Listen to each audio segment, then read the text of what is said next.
Hello my dear friends, welcome to BNP campus. और आज का जो हम लोग का टॉपिक रहेगा वो रहेगा सर्वनाम। ठीक, तो सर्वनाम हम लोग पढ़ने वाले हैं और इसको इंग्लिश में हम लोग बोलते हैं प्रोनाउन। क्या बोलते हैं हम लोग? प्रोनाउन बोलने वाले, ठीक है ना। आइए पढ़ते हैं एक एक करके। हम इसको बोलते हैं प्रोनाउन, सर्वनाम। लेकिन अगर हिंदी में बात करने वाले हो तो ये सर्वनाम सिर्फ 6 ही प्रकार के होते हैं। वैसे काउंट भी कर सकते हैं, 1, 2, 3, 4, 5 और ये रहा 6। ठीक है ना। तो सर्वनाम से ही पता चल जा रहा है कितने सर्वनाम होते हैं। टोटल 6 होते हैं हिंदी में। ठीक, फिर इसमें गिना दे रहा हूँ, 1, 2, 3, 4, 5, 6। ये याद करने का तरीका है, ठीक है ना, कि कितना हो सकता है, कि 6 हो सकता है बालक। ठीक, किसी क्वेश्चन इसमें आगे बढ़े, कोई दिक्कत नहीं ना है, बताइए जैसा भी। तो चलिए हम लोग आगे बढ़ते हैं, देखते हैं। तो सर्वनाम आज लोग हम लोग पढ़ेंगे भाई। और देखिए, पहले तो हम लोग पढ़ते हैं कॉन्सेप्ट। ठीक, देन इसके बाद इसी से रिलेटेड बालक हम लोग क्विज सॉल्व करते हैं। इसका मतलब यही हुआ कि आप कितना पढ़े हैं और कितना आपको समझ में आया है, ये क्विज के माध्यम से आपको पता चल जाता है। तो वीडियो के अंत तक बने रहिए, ठीक है ना, और देखते रहिए। और लगभग मैंने सभी चीज़ों के बारे में पढ़ाया और सब में यही किया। मैंने सबसे पहले आपको कॉन्सेप्ट पढ़ाया है, ठीक, और इसके बाद उसमें आपको मैंने क्विज कराया है। तो देखिए, आइए देखते हैं। हम सर्वनाम की बात करें तो संज्ञा के स्थान पर प्रयुक्त होता है बच्चा। किसके स्थान पे? संज्ञा के स्थान पर। क्यों होता है? क्योंकि संज्ञा का बार बार जो रिपीटेशन होता है वो नहीं होना चाहिए। जैसे बार बार दोहराया जाता है संज्ञा को, तो उस दोहराने की प्रक्रिया को बदलने के लिए हम लोग उसके स्थान पे सर्वनाम कर देते हैं। देखिए, संज्ञा के स्थान पर प्रयुक्त होने वाले शब्द सर्वनाम कहलाते हैं। जैसे मैं, तू, वह, आप, कोई, यह, वे, हम, तुम, कुछ, कौन, क्या, जो, सो, उसका, ये जितने भी हैं सबके सब सर्वनाम हैं। जैसे मैंने कहानी यहाँ पर लिखी है कि अंजू ने मीनाक्षी से कहा, अंजू ने मीनाक्षी से कहा, मैं बहुत दिनों से तुम्हारी प्रतीक्षा कर रही थी। कहाँ थी तुम? तुम्हारे विषय में मैंने माला से पूछा, परंतु वह भी कुछ न बता सकी। देखिए, अंजू ने मीनाक्षी से कहा मैं। अब देखिए, अंजू संज्ञा संज्ञा हो गई, और इसी संज्ञा को बचने के लिए हमने यहाँ इसका प्रोनाउन का यूज कर लिया कि अंजू ने मीनाक्षी से कहा मैं बहुत दिनों से, मतलब वही अंजू कह रही है कि मैं तुम्हें, मीनाक्षी, बहुत दिनों से तुम्हारी प्रतीक्षा कर रही थी। कहाँ थी तुम? अब तुम किसके लिए आ गया भाई? तो ये आ गया मीनाक्षी के लिए आ गया। ये कहाँ थी तुम? क्लियर है? तो आपको हो सकता है सर्वनाम समझ में आ रहा है, नहीं आएगा तो भी कोई बात नहीं, हम आगे बताएंगे आपको। ठीक है, फिर समझिए। संज्ञा के बदले हम लोग लगाते हैं सर्वनाम। क्यों लगाते हैं भाई? कि संज्ञा का जो बार बार रिपीटेशन होता है, दोहराव होता है, उसको बदलने के लिए लगाया जाता है। ठीक, आइए देखते हैं हम लोग। और इसमें एक दो चीज होता है, मैंने लिखा है ना, सर्वनाम, सर्वनाम। क्लियर है? तो देखिए, सर्व का अर्थ होता है बच्चा सबका, अर्थात जो शब्द सब नामों संज्ञाओं के स्थान पर प्रयुक्त होते हैं। ठीक है ना, और नाम का मतलब तो नाम होता ही है। ठीक, कह रहा है अब सर्वनाम के बारे में कुछ बालक हम लोग विशेष जानकारी ले लेते हैं। ठीक है ना। सर्वनाम क्या करता है? देखिए, सर्वनाम कई तरीके से होता है। वो निकटता और दूरी का भी बोध कराता है। जैसे देखिए, यह जो है निकट के लिए लगाया जाता है और वह जो है दूर के लिए लगाया जाता है। जैसे यह मेरी कलम है, जैसे मैंने इंडिकेट किया अभी कि यह मेरी पेन है, ये नजदीक के लिए हो गया तो निकट हो गया। मैंने दूर के लिए किया, वह मेरी पेन है, तो दूर के लिए हो गया। ठीक है ना। तो संज्ञा निकटता के लिए भी और दूर के लिए भी प्रयोग किया जाता है। ठीक, सर्वनाम कह रहा है कि आदर और अनादर के लिए भी किया जाता है। हाँ बिल्कुल, हम लोग बोलते हैं कि आप बैठ जाइए, आप इधर आइए, तो ये हम उसको क्या कर रहे हैं? आदर दे रहे हैं। वहीं अनादर करते, तू जा इधर बैठ जा, तू जा उधर बैठ जा, तो हम उसका क्या कर रहे हैं? यहाँ पे अनादर कर रहे हैं। ठीक है ना। तो संज्ञा जो बेटा, वो आदर और अनादर दोनों के लिए प्रयोग किया जाता है। ठीक, क्या है कि निश्चय के लिए भी किया जाता है और अनिश्चय के लिए भी किया जाता है। बिल्कुल, जैसे इसका कलम है, तो मैंने निश्चय कर दिया कि हाँ भाई इसी का कलम है। अब मैं बोलूं कि कोई आया है, कोई आया है, कोई, अब कोई से समझ ही नहीं आ पा रहा है कि हम लोग कोई कौन आया है। कोई भी हो सकता है, वो निश्चित तो है नहीं। कुछ कुछ होगा उसमें, कुछ होगा, क्या होगा भाई पता ही नहीं है। तो निश्चय और अनिश्चय दोनों का बोध कराता है।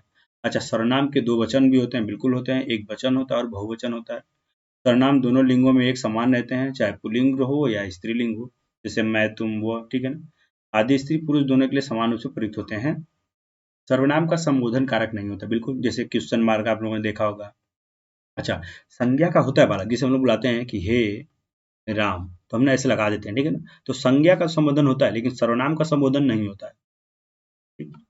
अब देखिए, सर्वनाम के अगर भेद के बारे में बात करें हम लोग बालक, तो सर्वनाम के प्रमुख 6 भेद होते हैं। और आप अगर भूल जाएंगे सर्वनाम के कितने भेद हैं, तो आपको ऐसे याद करना है। देखिए, स में 1 हो गया, 2 हो गया, 3 हो गया, मात्रा 4, ये 5 और ऊपर की एक जो मात्रा है 6। सर्वनाम टोटल कुल मिलाकर कितना हो गया? 6 हो गया। जैसे देखिए, पहला जो है पुरुषवाचक सर्वनाम है, दूसरा निश्चयवाचक सर्वनाम है, तीसरा अनिश्चयवाचक सर्वनाम है, चौथा प्रश्नवाचक सर्वनाम, संबंधवाचक सर्वनाम, निजवाचक सर्वनाम। अब देखिए, पुरुषवाचक सर्वनाम बचा 3 आ जाता है, ठीक है ना। वही मैंने बताया था, पर प्रथम और मध्यम, ठीक है ना, और इसके बाद अन्य पुरुष। अब देखिए, प्रथम को ही उत्तम पुरुष भी हम लोग कह देते हैं, ठीक है ना। अब देखिए, निश्चयवाचक सर्वनाम में आपने देखा ही है, ठीक है ना, जिसमें निश्चितता का भाव हो, जो जिसमें क्या हो, निश्चितता है, और अनिश्चय में अनिश्चितता है, मतलब कोई भी चीज क्लियर ना हो, ठीक है।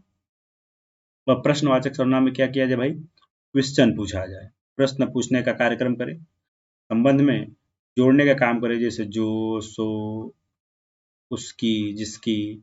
निजवाचक में स्वयं की बात करे, ठीक है। निजवाचक में किसकी बात करे बालक? स्वयं की बात करे। जब स्वयं की बात करेगा तब आप समझ जाइए कि वहां पर निजवाचक सर्वनाम है। क्लियर है? देखिए आगे, अब हम लोग बात करेंगे बालक पुरुषवाचक सर्वनाम के बारे में। तो वे सर्वनाम जो पुरुष या स्त्रियों के नाम के स्थान पर प्रयुक्त होते हैं, उन्हें हम लोग पुरुषवाचक सर्वनाम कहते हैं। पुरुषवाचक सर्वनाम 3 प्रकार के होते हैं। प्रथम, जैसे मैंने बताया था कि प्रथम को ही उत्तम पुरुष कहा जाता है।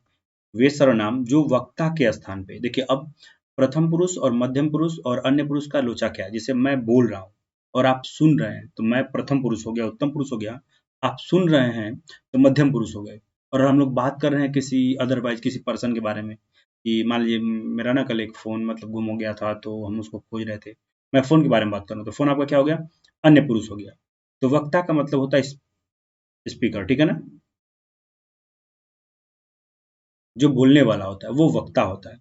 तो वक्ता के स्थान पे कौन कौन प्रयोग हो सकते हैं? मैं, हम, मुझे। और इंग्लिश में बात करें तो सिर्फ 2 ही होता है, आई और वी। और समझ रहे हैं? जैसे कि मैं और एक और मिल गया तो हो गया वी। क्लियर है? ये बात समझ में आ रही है आपको? तो प्रथम पुरुष का मतलब हो गया आपका मैं, हम या मुझे हो गया, ठीक। अब देखिए, ना खुली करिए भाई, ठीक है। अब देखिए, जैसे कि मध्यम पुरुष हो गया, कि वे सर्वनाम जो श्रोता के स्थान पे, जैसे बात समझिए, ये मैं हुआ और मैं बोल रहा हूँ। मैं क्या कर रहा हूँ? बोल रहा हूँ या पढ़ा रहा हूँ। और आप, यानी कि आप जो सामने बैठे हुए हैं, आप सुन रहे हैं। देखिए, ये जो हो गया उत्तम पुरुष हो गया। और ये जो आप जो सुन रहे हैं ना, ये आपका हो गया मध्यम पुरुष। क्या हो गया? मध्यम पुरुष। अच्छा, मैं बात कर रहा हूँ आपसे, आप मेरी बात सुन रहे हो, और मैं किसके बारे में बात कर रहा हूँ? मैं एक यहाँ व्यक्ति है, जैसे मान लेते हैं मैं यहाँ पे राधा है, जैसे हम और आप डिस्कस कर रहे हैं दोनों लोग किसके बारे में? राधा के बारे में। राधा क्या हो गया? अब यहाँ आपका यहाँ पे अन्य पुरुष हो गया। क्लियर है? और मध्यम पुरुष में तुम, आप, तुम्हारा। और अन्य पुरुष में आपका हो जाएगा वह और वे। तो आई होप आपको प्रथम पुरुष, मध्यम पुरुष, उत्तम पुरुष समझ में आ गया होगा। देखिए, अब हम लोग बात करते हैं सर्वनाम के दूसरे भाग में, जिसको हम लोग बोलते हैं निश्चयवाचक सर्वनाम, जिसमें निश्चितता का बोध होता है बच्चा। जैसे कि जिस सर्वनाम से किसी निश्चित व्यक्ति या वस्तु की ओर संकेत किया जाता है, वो निश्चयवाचक सर्वनाम होता है, ठीक है ना। और इसमें 2 होता है, एक निकटवर्ती निश्चयवाचक होता है जैसे यह, और एक दूरवर्ती निश्चयवाचक होता है जिसको हम बोलते हैं कि वह। क्लियर है ना? ठीक है। अच्छा, अनिश्चयवाचक सर्वनाम देख लीजिए, जिसमें कोई भी चीज क्लियर ना हो, अनिश्चित हो। जैसे कोई कोई आया होगा, ठीक, कुछ होगा मुझे पता नहीं है, ठीक है। अब देखिए, ये जितने भी सारे आपको वर्ड दिख रहे हैं, ये अनिश्चयवाचक सर्वनाम, ठीक। अभी लास्ट में हम लोग क्विज भी करेंगे, ठीक है ना। देखिए नेक्स्ट, देखिए जैसे अब संबंधवाचक सर्वनाम की बात कर रहा है। संबंध क्या मतलब हुआ? इससे इनका संबंध हो। जैसे जिसकी लाठी उसी की भैंस, जिसने यह किया वह सामने आए। मतलब देखिए, जिसकी और उसकी, जिसने और वह, जिसे देखो वही धूर्त, यानी जिसे का संबंध वही से है। तो संबंध का मतलब एक यहाँ एक शब्द है, वो दूसरे शब्द से संबंध क्रिएट करता है, तो संबंधवाचक सर्वनाम हो जाएगा। अब देखिए, कुछ प्रश्नवाचक सर्वनाम होते हैं, जिन सर्वनाम शब्दों का प्रयोग प्रश्न पूछने या कुछ जानने के लिए किया जाता है, ठीक है ना। क्या तुमने किया? क्या तुमने किया? Question mark. क्यों तुमने किया? ठीक, क्यों तुमने किया? ठीक है बच्चा। तो अब देखिए, जिसमें भी आपको लगे कि क्वेश्चन पूछा जा रहा है, सवाल पूछा जा रहा है, ठीक है। या सवाल पूछने का मतलब क्या है, आपसे जानने की इच्छा होती है, जब जानने वाली बात आएगी तो प्रश्नवाचक सर्वनाम आपका हो जाएगा। क्लियर है। अब लास्ट आपका बचा हुआ है कि निजवाचक सर्वनाम, यानी वे सर्वनाम जो खुद के लिए या स्वयं के लिए आए, निजता को प्रकट करे, जैसे अपने आप, स्वयं, खुद, आप ही आप। जैसे मैं बोलूं कि अपने आप मैं अपने आप बाजार चला जाऊंगा, बाजार चला जाऊंगा। देखिए मैं अपने आप, तो अपने आप क्या हो गया आपका निजवाचक सर्वनाम हो गया। क्लियर है। चलिए अब हम लोग चलते हैं कोई अपने कुछ पे, ठीक है ना। मैं खाना अपने आप बना लूंगा, देखिए यहाँ पे कह रहा है कि अपने आप आ गया, अभी मैंने आपको बताया, देखिए निजवाचक हो गया इसमें। क्लियर है। अब देखिए कह रहा है कि मैं, हम, तू, तुम आदि शब्द हैं। अब ये किसमें मैंने बताया था, अब ये आपको फाइंड आउट करना है, आपने पढ़ लिया है, ठीक है ना। जब आपने पढ़ लिया है तो इसका आंसर आप दे सकते हैं, ठीक। तो कमेंट बॉक्स में इसका आंसर जरूर करिएगा कि मैं, हम, तुम। अच्छा इसको सबसे पहले एक तरीका अच्छा ये होता है कि उसको ना हम लोग अलग अलग करते हैं। क्या संबंध में आएगा, अनिश्चयवाचक में था, ये प्रश्नवाचक में था, ये प्रश्नवाचक होगा, पुरुषवाचक होगा। आपको इसे अलग अलग फाइंड आउट करना है। जब आपको पेपर में सवाल समझ में न आए तो सबसे बढ़िया मेथड होता है बच्चा कि हम ऑप्शंस को एलिमिनेट करना स्टार्ट करें।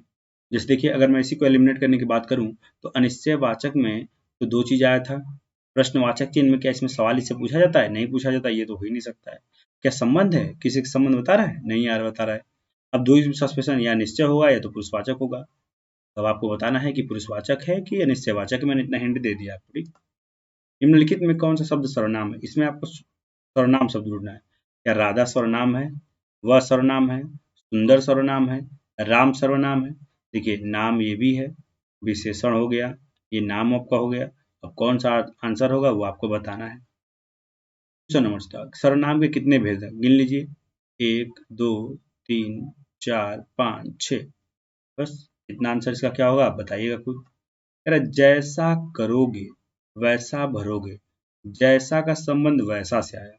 अब मैंने आपको हिंट दे दिया है तो आपको आंसर अब इसका बताना है। निम्नलिखित में कौन सा शब्द संबंधवाचक सर्वनाम है, आपको बताना है इसमें से कौन ऐसा ऑप्शन है जिसमें संबंध क्रिएट होगा, ठीक है ना। मैं आपको आंसर नहीं बताऊंगा, आपको आंसर करना है। इस वाक्य में सर्वनाम है हेमा मालिनी एक सफल अभिनेत्री है, वह नृत्य भी करती है। कि हेमा मालिनी एक सफल अभिनेत्री है, वह नृत्य भी करती है। अब ऑप्शन दिया हुआ हेमा मालिनी, ये तो नाम हो गया, सर्वनाम होगा क्या, सफल आपका एडजेक्टिव हो गया, ठीक। वह आपका कह रहा है तो एक कह रहा है। अब आप बताइए कि कौन सा सर्वनाम होगा, एक होगा कि वह होगा, मैं तो नहीं बताऊंगा, आंसर आपको बताना है क्योंकि आपने कॉन्सेप्ट पढ़ लिया है। और पढ़ने के बाद खुद को चेक करिए हमेशा कि आप जो पढ़े हैं आपको समझ में आया है कि नहीं आया है। कोई कह रहा है, कोई आया है, अब पता नहीं कौन आया है, तो निश्चय है कि अनिश्चय है कि निजवाचक है प्रश्नवाचक, मुझे नहीं पता, आपको पता होना चाहिए और आप बताइएगा, ठीक है ना। अगला क्वेश्चन है कि जिन सर्वनाम शब्दों से किसी निश्चित वस्तु का बोध होता है, निश्चित कह दिया है, और या इसके पहले मैंने आपको पढ़ाया है निश्चित की बात कर रहा है, तो अब कौन सा सर्वनाम होगा, निश्चयवाचक होगा कि निश्चय होगा कि निजवाचक होगा प्रश्नवाचक होगा, आंसर करिएगा। भावुक शब्द का भाववाचक है, अब बताइए, मैंने आपको बता ही दिया है, भावुक का क्या हो जाएगा बच्चा, भावुकता, ठीक। क्लियर है। देखिए मैंने आपको कॉन्सेप्ट के साथ क्विज भी कराया है। अच्छा आपको मैंने सॉल्यूशन करने में हिंट भी दिया है, ठीक है ना, कि आप पेपर में क्वेश्चन जो है हिंट कर लें। पढ़ने के बाद आप कमेंट बॉक्स में सभी क्वेश्चन का यानी 1 से 10 तक का आंसर लिखेंगे। क्लियर है, आंसर लिखेंगे ताकि मुझे भी समझ में आए कि आपने पढ़ा है और आपने वीडियो पूरा देखा है और आपको समझ में आया, ठीक है ना। तो आज के लिए बस इतना ही करते हैं। Thank you, have a nice day. Channel पर नए हैं तो लाइक एंड सब्सक्राइब करना ना भूलें।